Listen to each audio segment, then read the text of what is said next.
Now time to welcome back one of our favorites to ever don a BYU football uniform. He was a great linebacker. Isaiah Kaufusi is with us over Zoom. Isaiah, welcome back to BYUSN.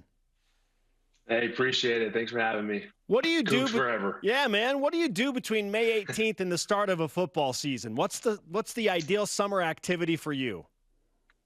You know, my wife doesn't like it, but I like to get out on the golf course. Yeah, baby. Been getting into it. I've heard Jerem isn't too good at golf. I won't disclose this is accurate. who shared that information with me, but this is accurate. Yes.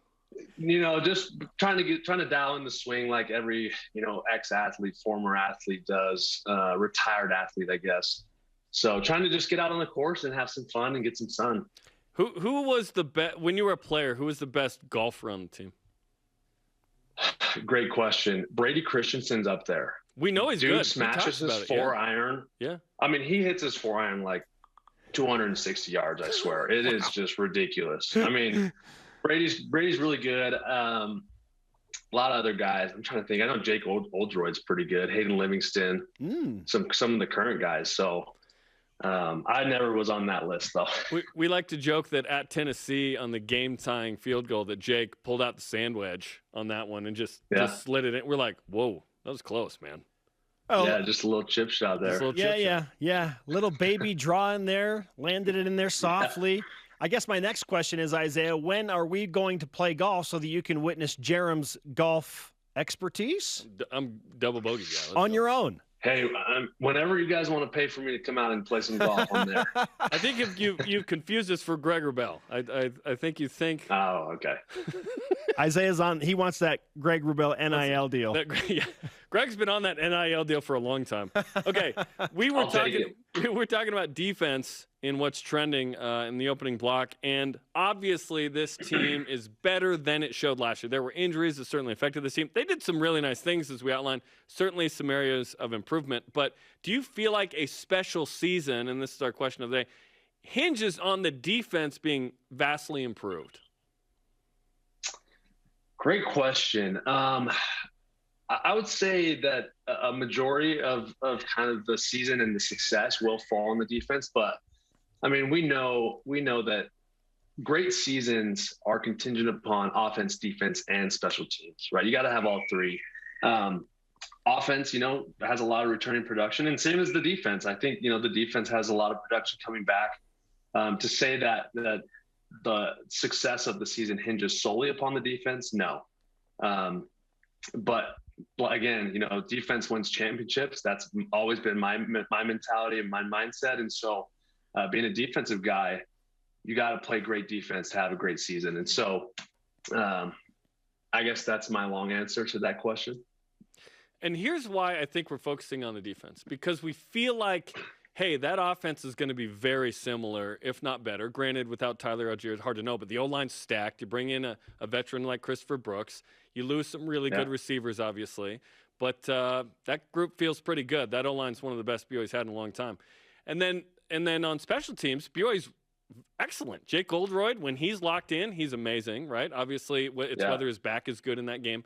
And then BYU was fourth in net punting last year in the NCAA. It's pretty awesome with Ryan Rico. So it's like, okay, can the defense be better? The answer is yes. The defense is going to be better. It's just how much. Yeah, and I think it really, too, falls on how healthy the defense can be. And that's always kind of been the thing with BYU, right? Is coming out of the independence era, we've always kind of had what's the depth look like? That's always been the big question. What's our depth like? What are the young guys looking like? And so, I think with the way the last season turned out, with some of the injuries that we had at the linebacking core, and I think if the defense can remain healthy, which I think they're doing a great job at, really honing in how to keep guys healthy. I think that BYU will do something really, really special this year.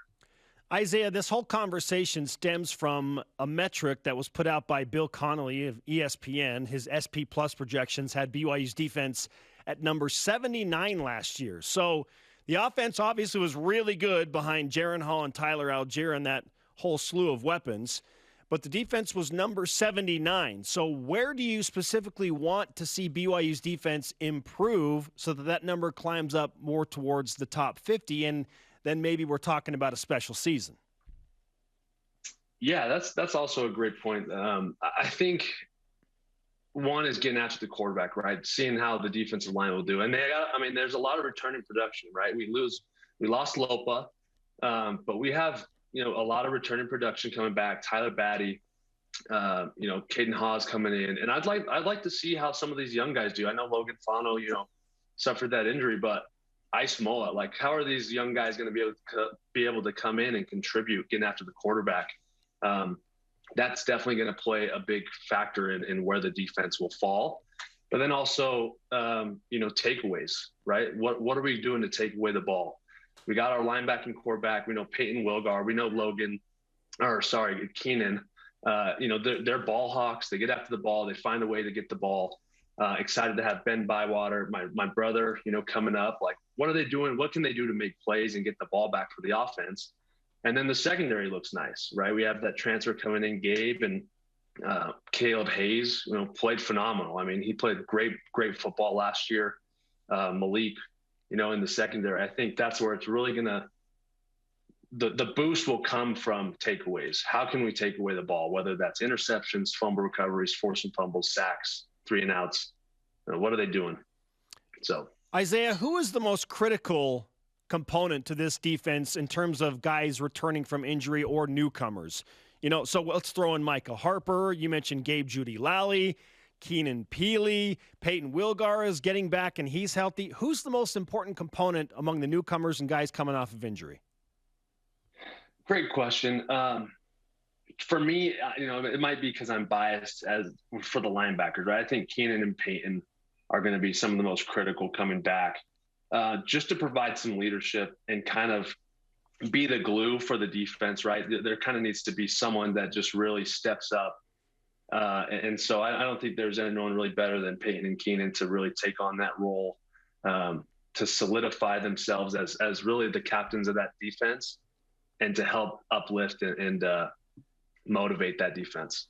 They're so good. And my fear is that behind them, BYU needs to be ready if something happens again, which brings me to this. In the Big 12, obviously the goal is to win the Big 12, to get to that point where BYU can sustain a season of, let's be honest, probably 9 conference games and at least 1 non-conference. We're talking about 10 games against Power 5 teams. That's going to be a new era, right? But BYU's been playing more and more, and it's not going to be vastly different. But at the end of last season, BYU's pretty banged up. So, how much depth does BYU need to be able to sustain that and still compete well in the Big 12? Because right now it feels like there's some work to do there, certainly in recruiting. Yeah, I think you got to have at least 2 to 3 guys at each position, right? For sure, 2. I mean, you got to have guys that can rotate, that can come in, that your coaches can trust to take reps and take critical downs. So, depth will come, I think, as time goes on in the Big 12. And as BYU continues to have success. I mean, we're going to get a lot of guys coming in, a lot of transfers coming in through the transfer portal. So I think the depth part will come, but yeah, you definitely need 2 to 3 guys to be able to come in at each position, contribute significant playing time, and make plays. So that's my take on it. I think you got to have at least 2 to 3. Isaiah Kaufusi is with us on BYU Sports Nation. Isaiah, you know firsthand just how potent the BYU offense can be. You saw it in 2020. You witnessed it in 2021 on the sideline watching your brother play, and that BYU offense put together 10 wins. What's the key to slowing down Jaren Hall and the BYU offense? I don't think there really is a key. Jaren, those guys are fantastic. Love the way Jaren, takes the helm and really controls the game. I think that's probably the biggest key is how can you contain Jaren, right? He makes big plays with his feet and with his arm. I mean, he can really do it all. So the key really lies, can you get after him? Can you get in his head? But I think the O-line is going to do a great job at protecting him, really opening up the run game and protecting him in the pass. So not sure there really is an Achilles heel for that offense. BYU coughed it up a total of 12 times last year. Just unbelievable. Took care of the football and then got 20 turnovers on defense, takeaways, which was awesome. So looking at this schedule, 2022, we've been talking about it's a 9+ win kind of season against 5 tough teams. I would argue Boise State's even tougher than Stanford. Obviously, after last year, you want to go and get that game for obvious reasons. How do you see 2022 playing out, and is this another 10-plus win season potentially? Yeah, looking at it, I think, all the games that they have, I think they got a 10-plus win season. They play some really great teams. Oregon, Notre Dame's in there. Liberty always is, somehow really good. They play great football. Tanner McKee at Stanford, he's a great quarterback and has a lot of hype around him. So really good competition, really great season. But I think, like I said earlier, if BYU can put together an offense, defense, and special teams in every single game, right? If they can play great football in all 3 phases of the game, I think that they can compete with just about anybody. So 10 wins is a great expectation. It's a great bar to set. And if I'm in the locker room, I'm saying, hey, this is the expectation. This is where the bar is set. This is where the standard is.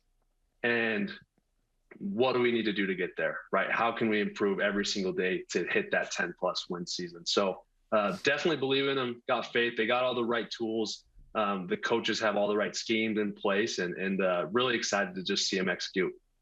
Isaiah, at this time last year, you were with the Indianapolis Colts as an undrafted free agent trying to make your way onto that roster. So if you were to put yourself in the shoes of Samson Nakua, who's also with the Colts, and the other undrafted free agents, what are they going through right now?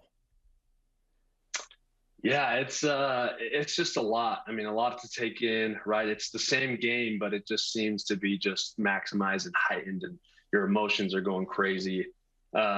It's, going to camp. Camp is their off-season training camp is pretty chill, right? It's a lot of learning and not really physical, in terms of hitting but then you get into your training camp and it's just like they just ramp it up.